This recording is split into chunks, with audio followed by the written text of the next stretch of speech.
నమస్తే, welcome to editor news. Tirumala Tirupati దేవస్థానం వెంకటేశ్వర స్వామి లడ్డు ప్రసాదంకు ఉపయోగించే నెయ్యి కల్తీదేనని పక్కాగా తేలిపోయింది. ఎన్నో రోజుల నుండి భక్తులు లడ్డు ప్రసాదం రుచిగా ఉండడం లేదని ఆరోపిస్తున్నారు. అయినా అప్పటి జగన్మోహన్ రెడ్డి ప్రభుత్వం కానీ దేవస్థానం పాలకవర్గం కానీ పట్టించుకున్న పాపన పోలేదు. భక్తుల సౌకర్యాలను ఏర్పాటు చేయడంలో కూడా విఫలమయ్యింది జగన్ ప్రభుత్వం. కొత్తగా ఏర్పడిన కూటమి ముఖ్యమంత్రి చంద్రబాబు నాయుడు లడ్డు ప్రసాదం నాణ్యతపై దృష్టి సారించారు. విచారణకు ఆదేశించారు.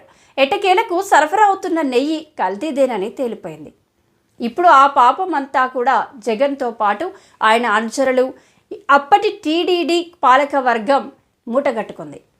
జగన్ ఎప్పుడైతే ఓటమి పాలయ్యాడో అప్పటి నుంచి కాషాయ పార్టీకి దూరమయ్యాడు. మరో నీడ అవసరమయ్యింది. కల్తీ నెయ్యి సంఘటన ఎదురయ్యే వరకు జగన్ కాంగ్రెస్తో జతకట్టడానికి ప్రయత్నాలు ఆరంభించారు. ఇప్పుడు ఆ ప్రయత్నాలు సైతం బెడిసికొట్టాయి. వెంకన్న స్వామి లడ్డు ప్రసాదం కల్తీ విషయం తెలియగానే దేశవ్యాప్తంగా నిరసన వ్యక్తమయ్యింది. జగన్పై దుమ్మెత్తిపోస్తున్నారు.